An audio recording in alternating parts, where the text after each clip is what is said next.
美食台的朋友，大家好，好久不见，我是博联酒店总厨李明。今天为大家做一道老奶洋芋。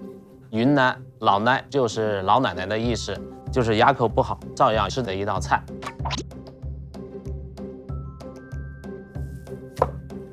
一般呢，在云南呢，传统的做法就是带皮整个的去蒸它，蒸熟以后把皮去了，把它碾碎，再去加工。现在呢，通常都是去皮，然后再去切片，这样的话薄厚无所谓。切好以后呢，现在就开始蒸了，然后把它慢慢的去倒进去。好，这个时间呢，我们先处理一下这个干辣椒，把锅烧热。现在我们就是把这个辣椒呢焙干，焙的稍微有点焦香的感觉。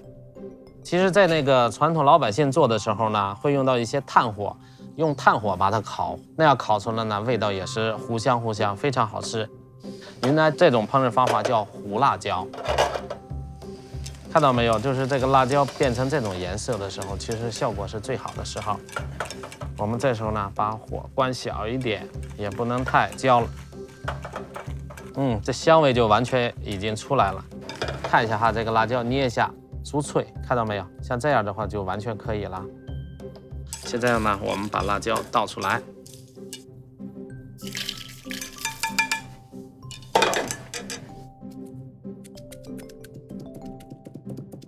好，那我们这个辣椒呢，已经冲碎的差不多了。现在我们把它拿出来。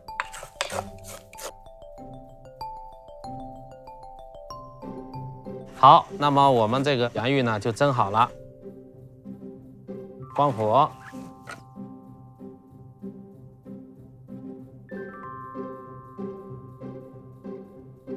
把它压碎。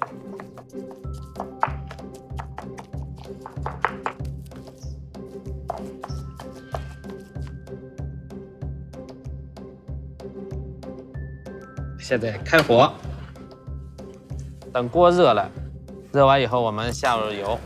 大家都知道，猪油炒菜呢是比较更增香。好，再下入一些色拉油，下入一些大葱。这是呢，把大葱呢爆香，把蒸好的刚才捣碎的洋芋倒入锅中。大家注意哈，炒这道菜呢，油要稍微多一些，因为呢非常吃油。如果放油少的话，它完全都会炒不开，也会影响到我们的口感。这个老奶洋芋就是越炒粘性越大，我们让它完全的这个受热，把这个葱的香味和油全部渗入里边。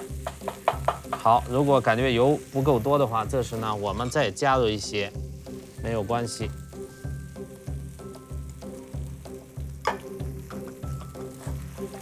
我们现在开始加入味道。下入1勺的盐，再下入一些花椒粉，根据自己的口味可以适当的去调整麻度。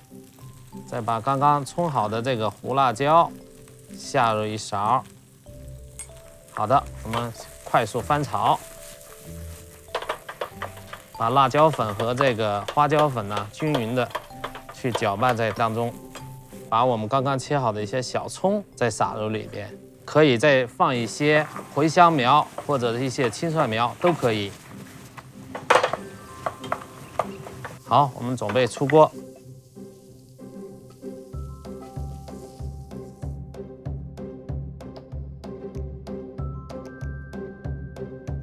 人生不易，老奶洋芋，希望大家喜欢。